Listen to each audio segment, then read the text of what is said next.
unintentionally, somehow we managed to line up this week's movie. The stars aligned. Everything just... Somehow, Gorath ended up being a Christmas movie. Well, a loose Christmas movie, I guess. I call it a Christmas movie. I mean, it's based around Christmas. It's actually, I think it's like the 25th of December where this movie They're singing carols. takes place on, which is pretty cool. Is it a Christmas movie, though?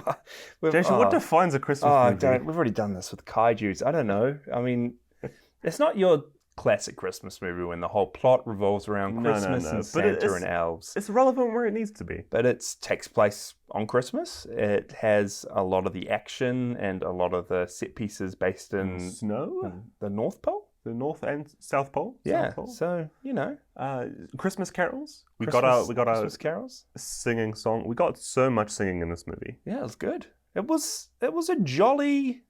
Even if it wasn't explicitly a Christmas movie. Yeah. If you forego all of the caroling, it had a jolly tone to it. It was a fun movie, even though it was about the complete and utter destruction of Earth. It was quite melancholy. Yeah. It was jolly though. It was jolly. There we go.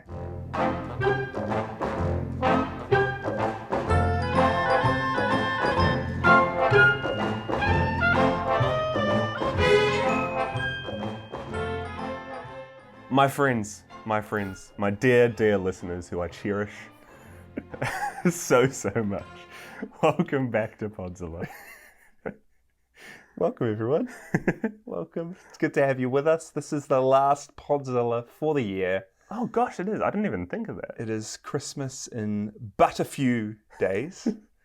And yeah, we just watched Gorath, 1962, directed by Ishiro Honda. But before we get into all that, what are you doing for Christmas? Gosh, dude, I'm doing the exact same stuff as you. I mean, we are brothers. Is there anything? We're just hanging out Christmas Eve. Do we have any Christmas plans? Christmas Day.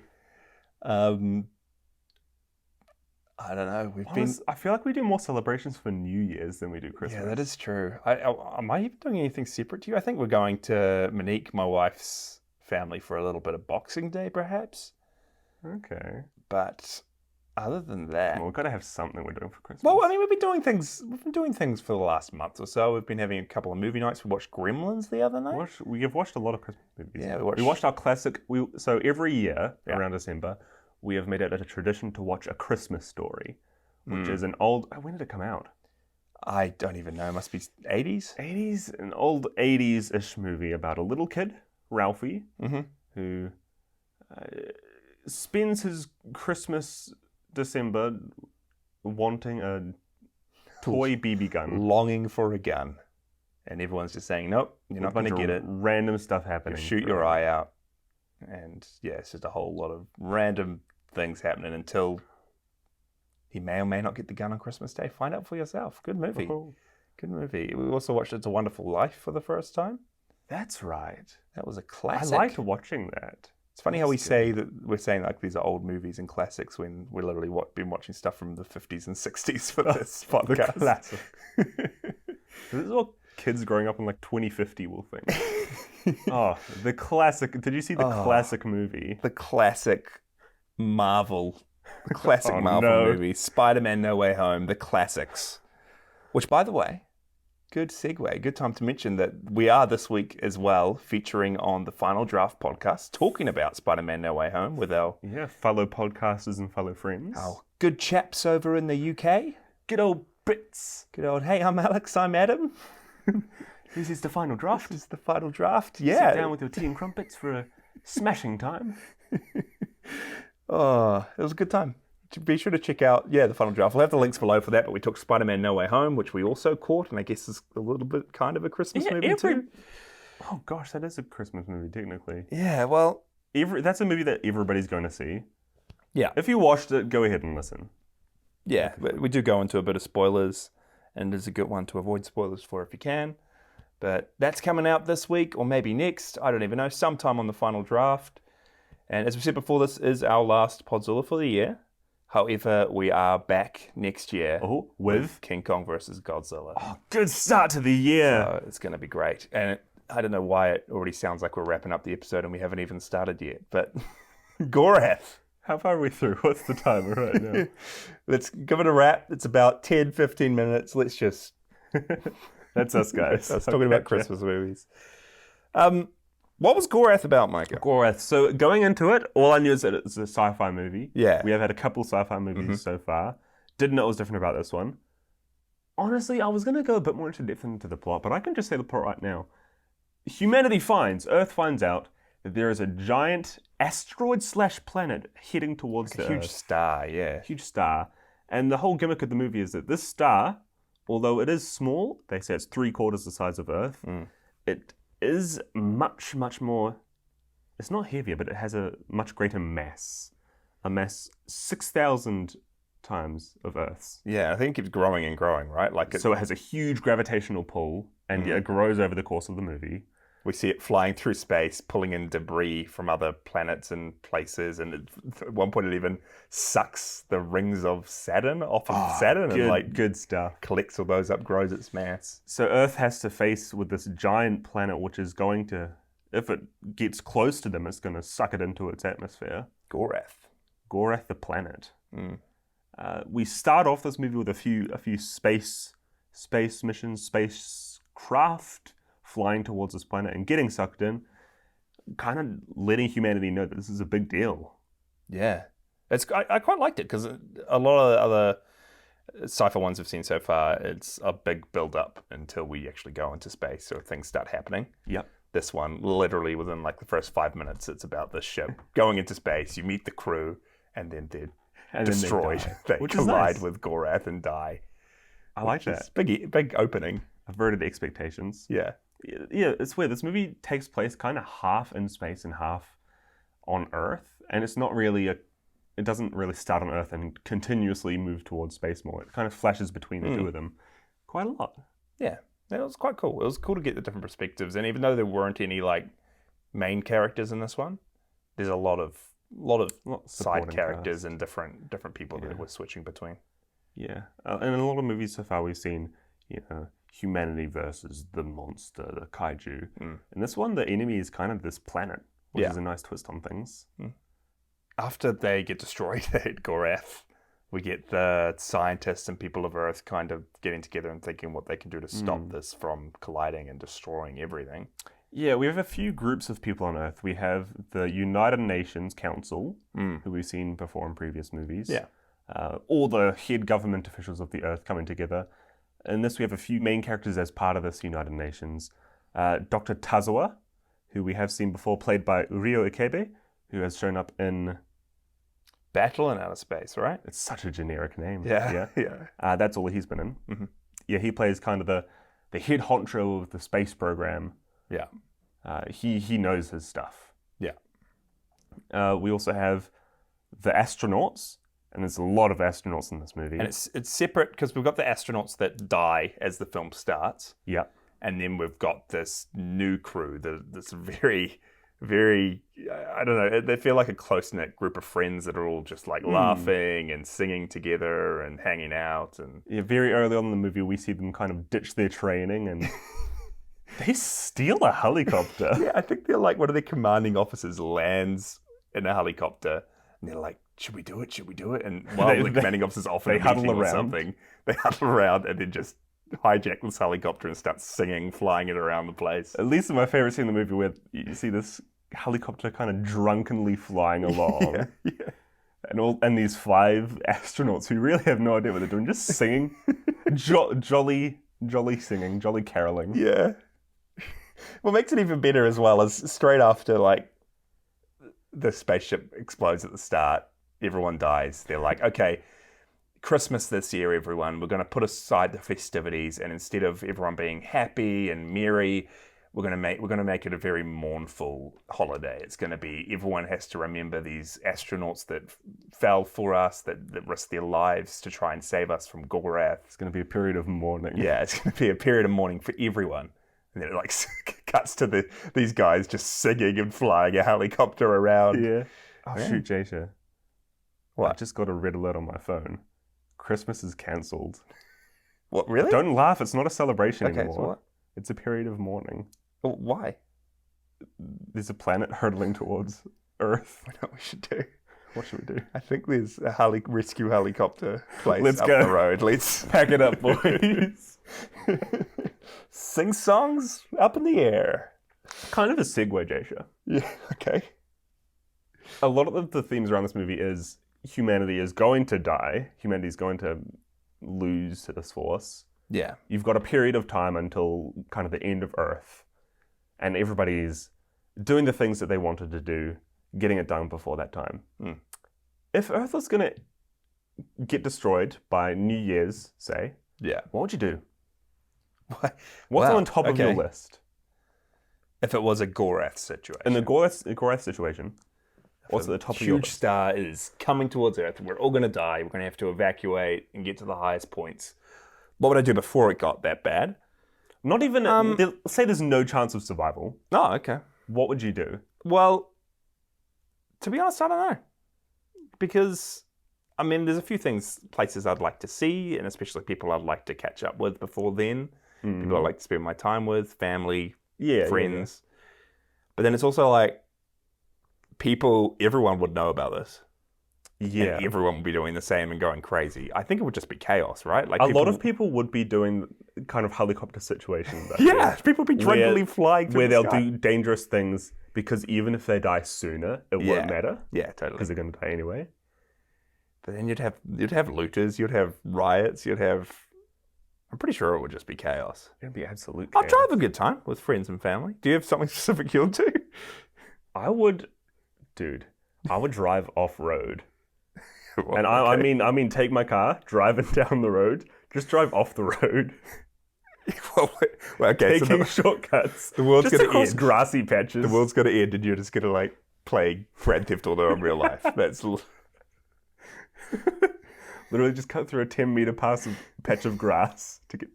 I don't know. I feel like that'd be fun to do because people wouldn't care about those small laws anymore. Yeah. You can start jaywalking. You can start torrenting movies. You can... Guys, the Earth is ending.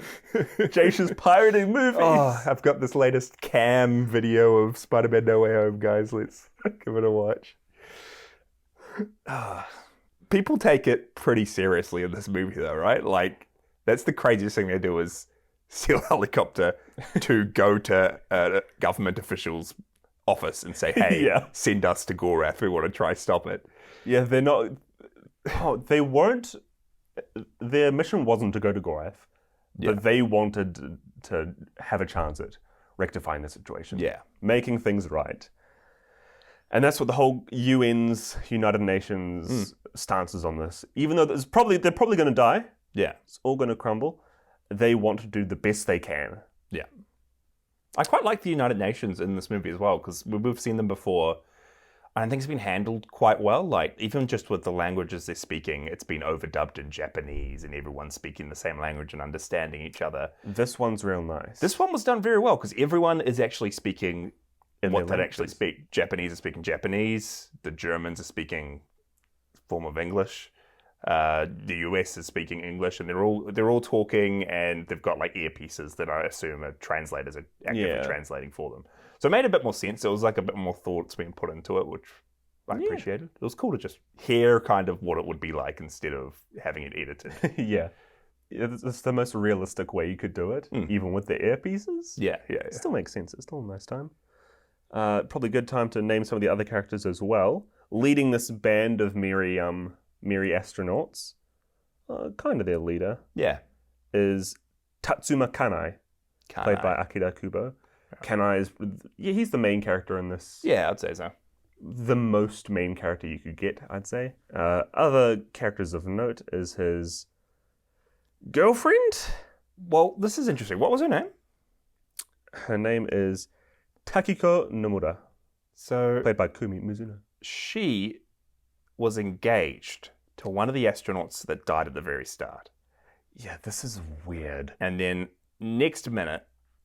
I don't know if there's a time skip in this movie. I think there's time skips because they talk about it'll take this long to get to Gorath, and then all of a sudden they're instantly there. So I think it doesn't seem like it was Christmas the whole way through either. No. But there's a situation where these two meet up on Earth because the world's ending. Yeah. He gives her a little gift of a a watch of a. Yeah, so this is the guy going on the new mission. This is Kanai going on a new mission.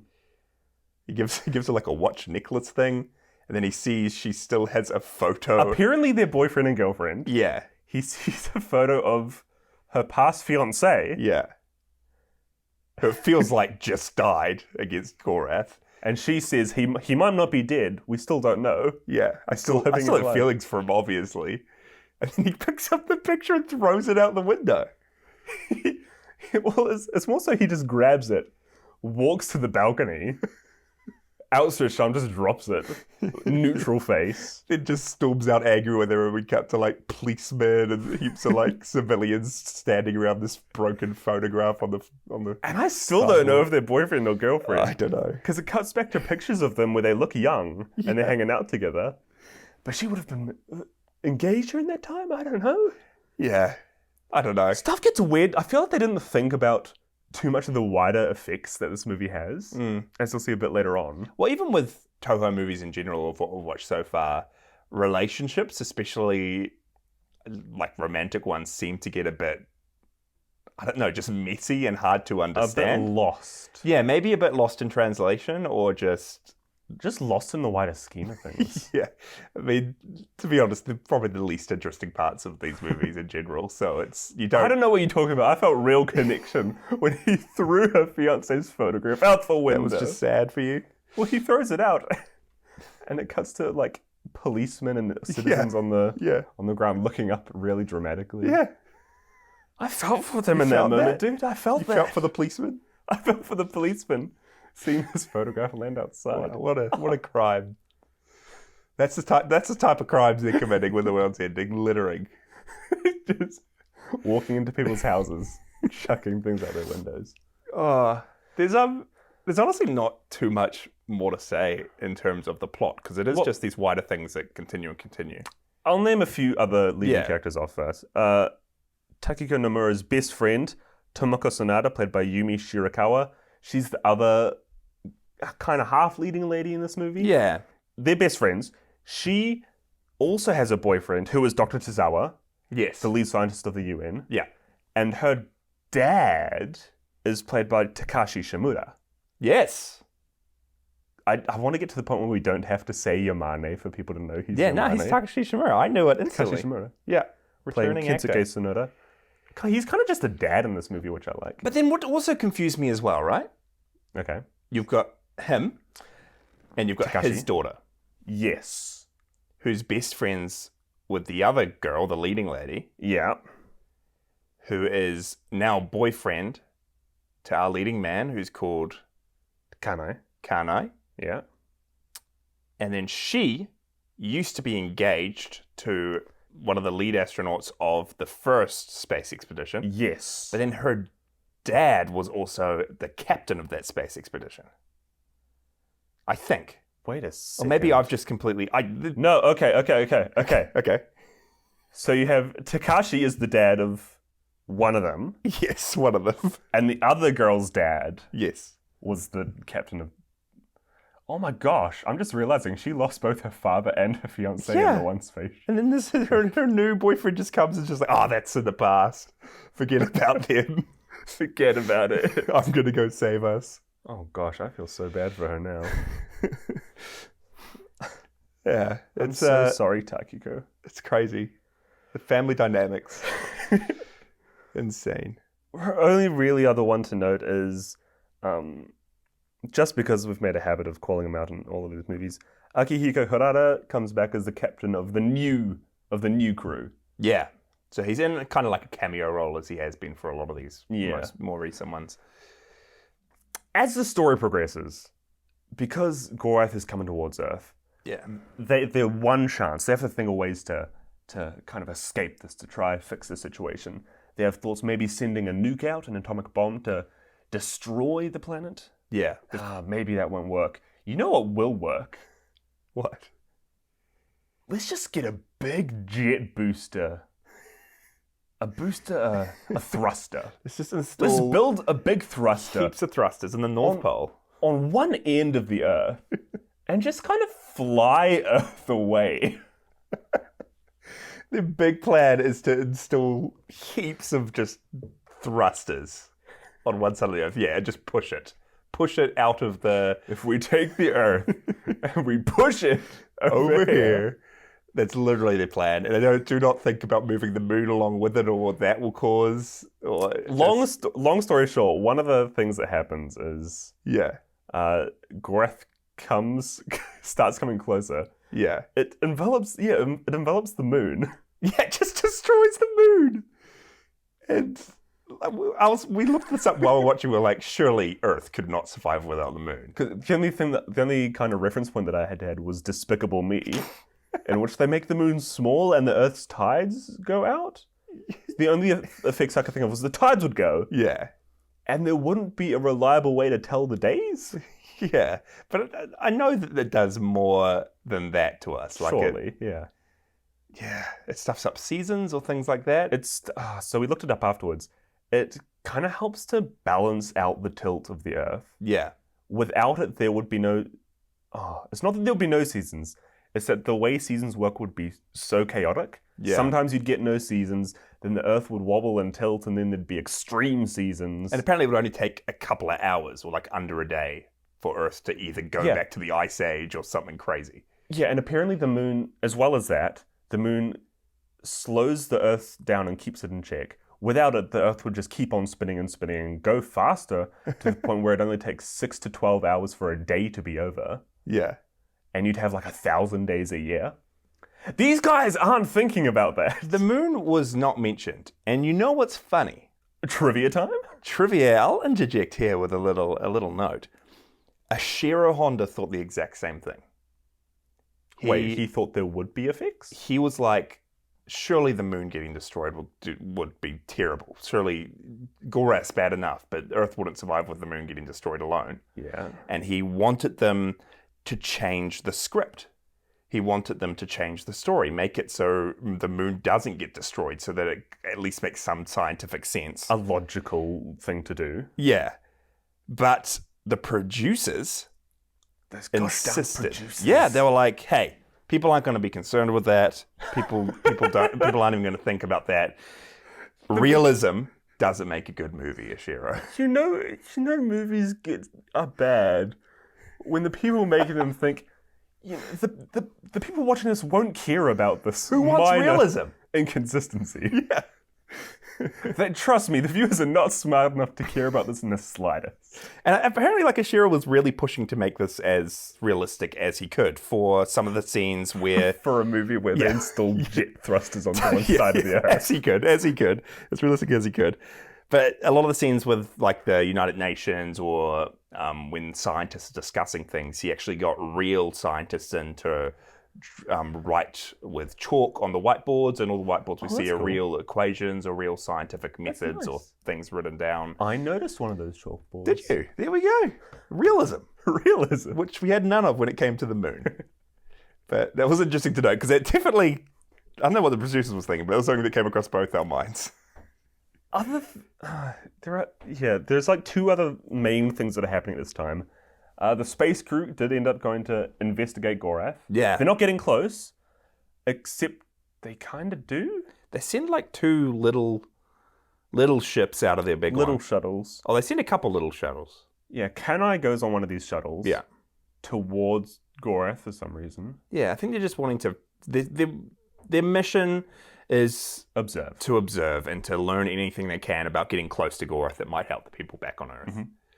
And he gets too close. He gets a bit too close. And we get like this almost psychedelic scene of Gorath kind of looking like the Eye of Mordor, just filling up his vision and fire exploding on top of it. Yeah, his shuttle goes haywire and starts spinning around. The Eye of Eye of Gorath ends up consuming him. Yeah. He makes it back to the ship and he's got amnesia. Yeah. Which we've seen in Rodan before. The main character that got amnesia. Rodan. They just recycled the plot point. Seriously. They seriously did. Because they end up bringing him back to his girlfriend and seeing if that will help it. And it doesn't at the start. Which was nice to see. They didn't completely. While that's happening, the other big thing which felt a bit out of place for the movie so far. During the whole movie, it's humanity versus Gorath. For a 5-minute sequence, a kaiju comes in. Yeah, so the thrusters they installed on the North Pole was heating it up.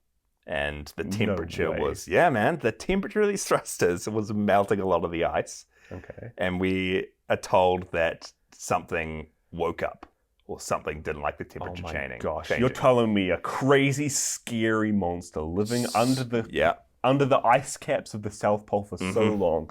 This terrible creature is going to rise up and slaughter humanity for destroying its habitat. Yep, we see a big old walrus. Wait, what? A big old walrus punch a building a couple times, retreat into his little cavern, and then get killed by a laser beam shot by a ship. Nice, and that's us. Let's move on to the next spot. That was Maguma. No, yeah, let's pause on this for a second. Maguma, the walrus kaiju. Why did this feel so out of place? Because I mentioned it to you. It literally felt fine up until this point, and they just inject a scene of a giant walrus attacking a building. And guess what? Shiro Honda thought the same thing. No. So Shiro Honda, you mad lad, you're doing things right. Maybe everything wrong with these movies we just blame too much on Ashiro in the past, because you know what? It's the producers. It's because Ashiro didn't want this in the movie. He thought the story was so good without it. It actually wasn't even gonna include this kaiju. So finally he was making a good movie without a kaiju. Yep. And that was his vision. And the producers insisted that a monster be put into it, just to spice things up a bit. They'll probably gain more audience. People will be more interested. The whole spice of this movie was that there was no kaiju. Yeah. It was very thrilling for a movie without it. It's probably it's better than Battle in Outer Space for sure, at least to me. But they forced him to add in Maguma, and he actually went on to say, Ashiro in his later years after this movie, that if not for the appearance of Maguma, this would have been his favorite film he made. Wow. He really loved the message of human equality and everyone across the globe coming together to cooperate, which we've seen him do before. Yeah. But he always felt that this forced-in scene of this giant monster just brought the film down a bit, and he really regrets not fighting harder to not let the producers have their way with the movie and to let him retain some of what he wanted, some of his vision. I feel really bad for Honda. Imagine just making movie after movie, and you really want it to be a vision that you've planned, and it just keeps getting changed and skewed. And they should have, by this point, just believed in his vision a bit more, because he freaking directed Godzilla, the biggest monster movie at the time. He did Mothra just recently before this. That was amazing. Did so well. But for some reason, they still are having so much control over his work and changing things and not letting him do things, which... It is sad as well, I will say, because the sad truth is we wouldn't have seen this movie if it weren't for Maguma. Yeah, that's true, right? I mean, the whole reason that this movie is quote-unquote canon to Godzilla is because Maguma shows up in another Godzilla movie down the road. Yeah, well, he doesn't appear in any of the, I guess, Godzilla movies, but he was going to appear in Destroy All Monsters. Wait, so he doesn't... Wait. I'm taking a step back. This is real Marker right here. Okay. Are we watching this movie because he was in a deleted scene? No. He was going to be in Destroy All Monsters. He was going to be guarding one of the alien bases, but they decided not to include him. However, Maguma does show up in Adventure Godzilla Land, which I think is... The defunct theme park? No, I think it's an animated show in the 90s. Okay. He appears in Godzilla, which is a 2019 show with puppets, I have think. seen clips of Godzilla. Yep. He's in Godzilla Trading Battle, which I've talked about before for the PlayStation. Okay. And a few other games. He's also in Godzilla Defense Force, which is an iOS game, which we've actually played. This one we've talked about playing.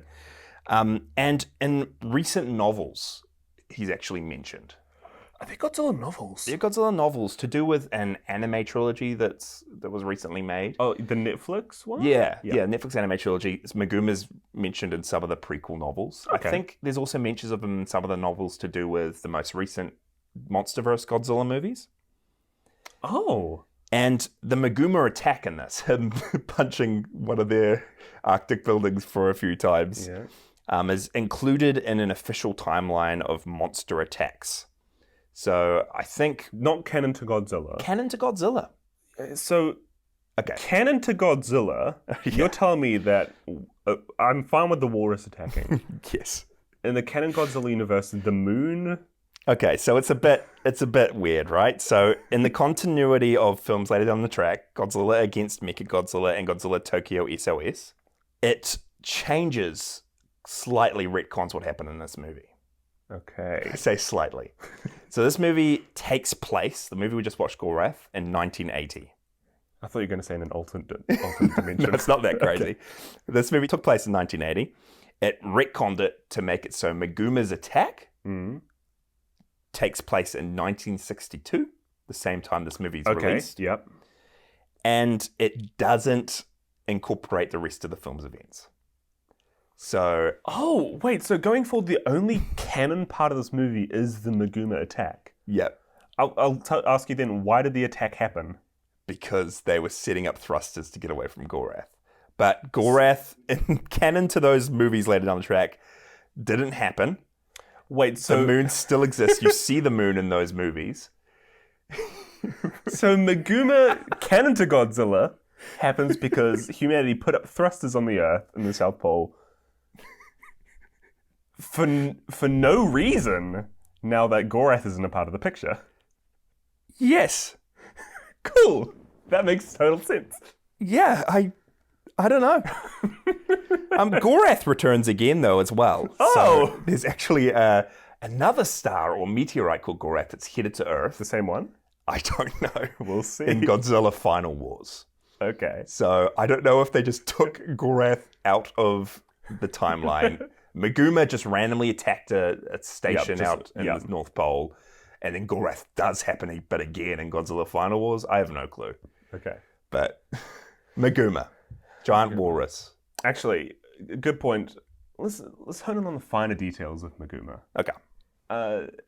Big giant walrus. Yeah. It almost looks like Anguirus, a monster we've seen before, without the shell. Yeah. A bit.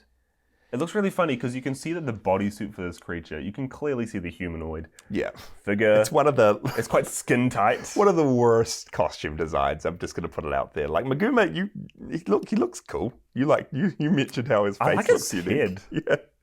His head was good. But not as much effort's been put into it, especially his back half, than a lot of the other monsters we've seen. It's so skin tight. You can literally see the dude's butt poking.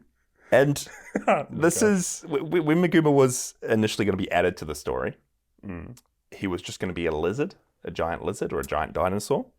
Ooh. And, I mean, Ashiro Honda already not wanting this thing in the movie was like, hey, we can't do a rehash of Godzilla. We've already done that a few times. At least if you can ruin my vision, make it something Let's have something else. So they came up with the idea of a giant walrus. But again, in the official timeline of events that have happened, and everything that has come up since, Godzilla encyclopedias and things like that, Meguma is still called a lizard. What? So... Meguma's a giant reptile.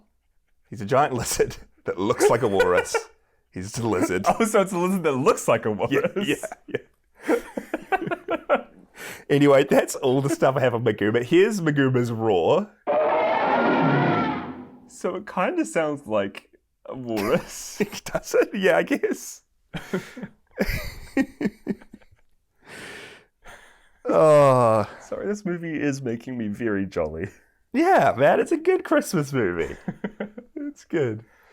Anyway, after the Meguma attack, what happens? After the 5-minute Meguma montage, what does happen? They move Earth out of the way. Yeah. Everybody holds up together in these final moments. Everything's set in motion, so they just have to wait it out and see what happens. Gorath passes by Earth, and at its closest point, Kanai sees it. All his amnesia. He doesn't have a clue what's going on. Suddenly, Eye of Gorath moment. Yeah. Literally like Pippin picking up the orb in one of the Lord of the Rings movies. He's looking at this TV screen. We get put inside the TV screen. We see Gorath. He sees Gorath. He's once again spinning around in that ship. And he remembers. What does he remember? He remembers Gorath. He remembers who he is. He turns to his girlfriend. And he remembers her. Although he doesn't say her name, he's just like, I remember you. I remember you. I remember you. You better not remember your ex-fiance, I'll tell you what. Yeah, Gorath passes by. Yeah, and I mean, Earth does get quite destroyed. We do see some real cool miniature destruction. Yeah, there's some good scenes of Japan, Tokyo being really flooded. Tokyo just gets destroyed. Like, Tokyo is pretty much covered in water and completely gone after the end of this. They actually say, we're going to have to rebuild Tokyo. We're going to have to make it better. Yeah. One of the good takeaway lines is, building a better tomorrow. Building a better tomorrow. If everyone can come together on Earth to stop Gorath, what else can we do together? What else can we stop? What else can we change? That's the movie. There's a couple of real funny lines as well, because the thrusters on the Earth took up a lot of nuclear power. Yeah. One of the scientists ends up saying to, not Tozawa, the dude who knows his stuff, they say it to Takashi Shimura's character. They say, hey, we've kind of thrusted the Earth off this way. We've got to get it back to its original position because we have no idea what the effects of doing this could be. Yeah. They say as the moon's been completely eviscerated. We've got to get it back, and to do that, we need to use twice the amount of nuclear power. They're pretty much just like, oh, we'll get to that. We'll move the Earth back. We'll figure out what space is doing to us, what everything without a moon's doing to us. We just won't worry about it. We're alive. So, Jaysha, at the start of this movie, Earth is an amazing place. Yes. By the end of it, the moon is destroyed. Yes. There have been giant walrus attacks on Earth. Yeah. The vast majority of the Earth has been flooded. Because of the gravity, half of the Earth's water has gone over to the other side of the planet. Yes. They're going to use, like, tremendous amounts of nuclear power. Is this good for the environment? Gorath's gone, dude. We're alive. We'll worry about that in the next movie, even though there isn't one. Even though the next movies forget that this even happened. It's literally like they did literally what the characters did. We'll figure this out later on. Yeah. Don't worry about it. The viewers won't care. They won't notice. Oh man, who was your favorite character from this? Oh, favorite character. Kanai's good. At this, I did like Dr. Tozawa, but Kanai at the start of the movie, he's played off and everybody refers to him as like he's just the same as he was in high school, the classic Joker. He shows up to the Christmas parade in town in like a giant robot outfit. Yeah. It's like laughing at police officers and like he's acting a wacky strange character. Yeah. I really liked there's a boy. He's the brother to one of the sisters and the son to Takashi Shimura.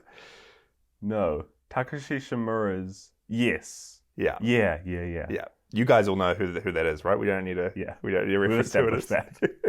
But there's just this boy in it, and he's always just making jokes. He's always wanting to be a part of like the decision making when they're having huge discussions about what we should do to stop Gorath. He's always wanting to give his 2 cents worth and wanting to help out.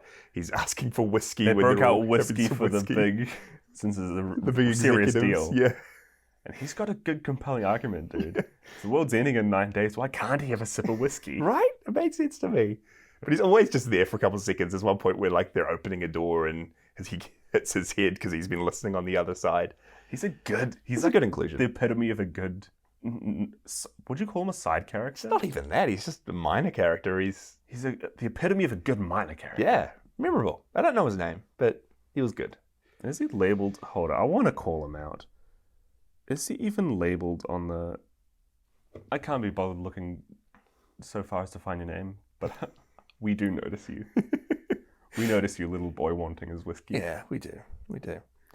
Did you have a favorite kaiju? Maguma or Gorath? Is Gorath a kaiju? Giant planet, dude? No. Maguma was alright. Funnily enough, I did like Gorath because he is kind of its own. It is kind of its own character in this movie.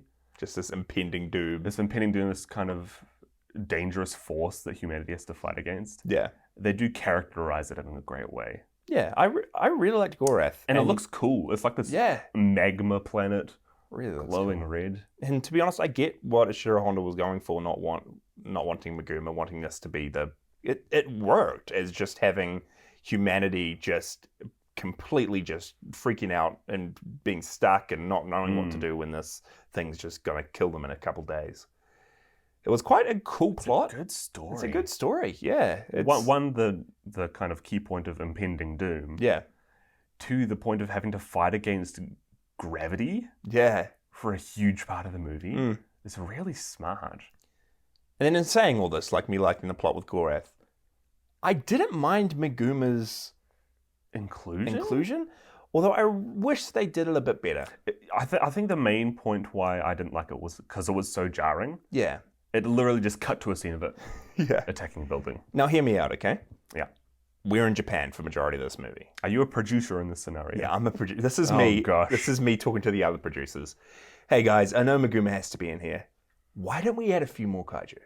We know that Japan is notorious for its kaiju. We've seen Godzilla, we've seen Mothra, we've seen half human, we've seen whoever these other creatures are. Why not, when water's rising, chaos is ensuing, things are getting closer, surely that would wake up a couple more underwater kaiju. Surely that will wake up a couple other kaiju in the Arctic. I think it would have been quite cool to just have these inclusions of these random monster battles and random chaos. Make it worse. Make monsters and floods and lightning and... I'm just imagining Honda coming back to this meeting and being like, okay guys, I really don't want Meguma to be in this movie. What are your thoughts? Now hear me out, Honda. 5 kaiju. Trust me, it'll make the movie better. Honda goes out and says, well, the producers were bad. This is one guy, the worst of the bunch, wanting so many monsters. Yeah, I wish they just did it better. Like, they could have done it a bit more creatively. They had to include it. Honda had to include it, but it could have been more than just a couple of seconds. Even just a bit more exposition. Yeah. Maybe a scene of him actually being unmelted from the ice caps. What I thought could have been cool as well, if I was a producer in this scenario... Okay, we're both producers. Here's what I'd do. The second Godzilla movie... Godzilla rides again. Yeah. Godzilla raids again. It ends with him being frozen in this kind of iceberg kind of island. Yeah, so we last left Godzilla. By the end of the movie, Godzilla's left off frozen. I would have loved for just halfway through this movie, it turns into a Godzilla movie with these thrusters melting the ice caps. Godzilla ends up being melted out. And now they're having to face the planet and the return of Godzilla. Like, it worked. Gorath works on its own as a sci-fi. It's probably better on its movie. It's probably better on its own. It's probably better on its own. But you're right. Like, it would work as a cool plot for a monster movie or a Godzilla film. Like, just having this as the backdrop, just making things worse for the humans. And if Godzilla's going to come back, this is probably one of the most unique ways you could go about it. Yeah. Having him being like a side effect from a bigger danger. Then they'd have to keep Gorath canon. They'd have to keep the moon. No, not the moon. Yeah. Anyway, is there any last things you liked about the movie? I feel there was one or two scenes I was going to talk about, but nothing pops to the forefront of my mind. Yeah, I'm the same. It was a good time. It was enjoyable. It was very enjoyable. I'm liking how these movies are slowly becoming more and more enjoyable. I feel you can see them. There's a steady increase of them getting better. Yeah, just finding out the tone, finding out what makes them work. And yeah, I really enjoyed it. I said it before, but I really enjoyed just the spattering of different characters that we're switching between, because they did build them up enough. They did have enough development that they weren't just unknown people we're watching or people we don't care about. It gets to the point where any scene that happens, you at the very least recognize the characters that are going. Yeah, and I quite liked it. I quite liked having amnesia in it again. It was It was cool. Just as Gorath got closer, everything started going wrong. Kaiju attacks. Someone gets amnesia. This starts. It was quite cool. I like the story. The plot's probably my favorite part about this movie. Yeah, it's just a great idea. Yeah, we need to have an amnesia counter, because I'm certain this is not the last time amnesia happens. Yeah, probably not. It's funny because when you mentioned, like, when we started watching these, oh man, they're singing a lot. There's a lot of singing sequences. I was like, it won't happen too often, but it seriously has been pretty much every movie has a song. Like, this is what I did not expect them to be singing in, but there was like multiple times. This is probably have the most singing. other than Mothra. Which Yeah, true.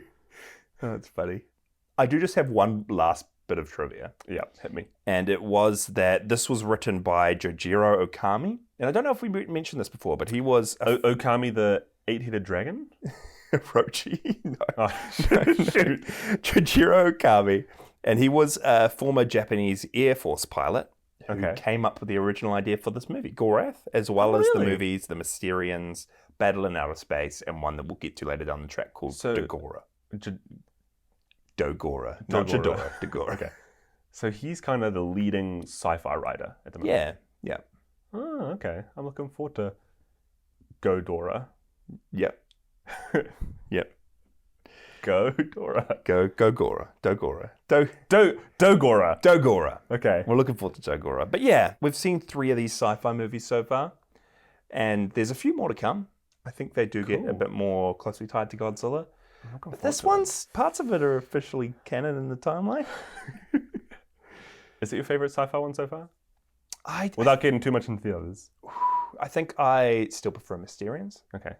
But let's just go on to ratings anyway. Micah, how many moonless nights would you give this film? When did you get poetic?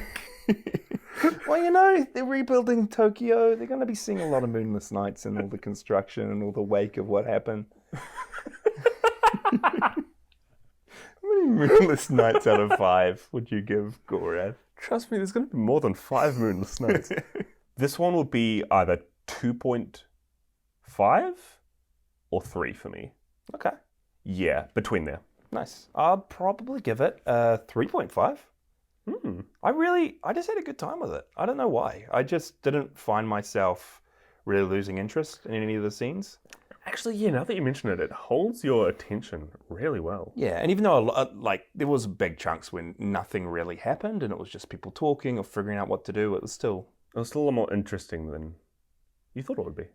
Yeah, it was. It pleasantly surprised me after Battle in Outer Space. And I thought that this would just be a slog before getting into King Kong versus Godzilla next, but I was pleasantly surprised. The valley before the mountain. Yeah. That was good. It was good. It was worth giving a watch. And I recommend it to all of you. If you're looking for not your average Christmas movie, especially during this time, give Gorath a watch. Yeah, it's definitely worth checking out. Actually, I'd say that.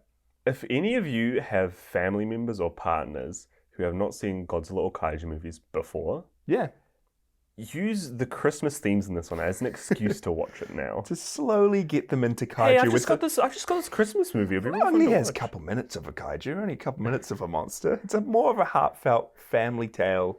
It's on archive.org. It's very blurry, but yeah. It's about family. It's about a very convoluted, weirdly connected family. But that's Gorath in a nutshell. A man's girlfriend's fathers, colleagues, daughters, maybe boyfriends. Oh, man. Oh, it was good. I think that's us for Gorath. Yeah, that's Gorath. And next up, we have King Kong vs. Godzilla. Also came out in 1962. This is finally the next Godzilla movie. Finally, the big one. And we're thinking a little bit of watching potentially the King Kong movies that have come out before this, because there were a few American movies. Yeah. However, none of those were made by Toho. Toho had nothing to do with them. And King Kong's actually public domain. And I think he dies in the original story. So, spoiler alert, King Kong dies. I think he gets killed off the Empire State Building. Okay. So, this is kind of just them using the character of King Kong for their own plot. Their own plot. Yeah, their own completely new story. King Kong versus Godzilla. Nice. So, King Kong is not required watching for this. Yeah. However, we will, after we've done this haul of Toho movies, getting through all the Godzilla stuff, we probably will, as I said before, get through King Kong and a lot of the other kaiju movies. So yeah. That's good. We're just going straight in to a big battle of two of the Earth's mightiest monsters. Yeah. But thank you so much, everyone, for listening. Yeah. We will say again, watch out for the final drafts episode. Yeah. For Spider-Man No Way Home with us. Yeah. In the next week or so. Yeah, it should be really good. And we'll see you in the new year, 2022. If you haven't already, we'd really appreciate it if you would as well rate and review us wherever you're listening. I think Spotify actually just added, you can give different podcasts 5-star ratings. Yeah, I think we're a podcast you should give a 5-star rating to. Yeah. Chuck us a couple of... how many moonless nights would you give? Give our podcast. But we're really appreciate it. They really help. Yeah, they really help. Help people find us. Whether it is Apple Podcasts, Spotify, Podchaser, wherever you're checking us out on, would really appreciate those ratings and reviews. Just to even hear what you're liking about the show. If you were up to writing a sentence or two, would love that. And also, we're curious. Maybe don't post on your review, but let us know if you are watching these movies along with us. Yeah, jump in our Discord, links in the show notes, or follow us on our socials, Podzilla Pod. Tag us in Instagram stories. Yeah, tag us in things. Wow. Dude, we can start sharing. Oh my gosh, guys, tag us. We can start sharing your posts. Yeah, I mean, if you did want to share what you thought about any of these movies or any of these episodes, would love to see it. Would love to hear about it. Would love to talk to you about these movies. If you do watch even Gorath, would love to hear your thoughts on it. Yeah. But I think that's us for the year, 2021, the first year of Podzilla coming to a close. Oh my gosh, it's been a good one so far. It has been good. But when did we start? July. So not a full year of Podzilla, but it's a good half year. It's a good semester of Podzilla. Yeah. And we're starting next year off with a bang. Yeah. It's going to be so great. Going to be very fun. So, see you in 2022.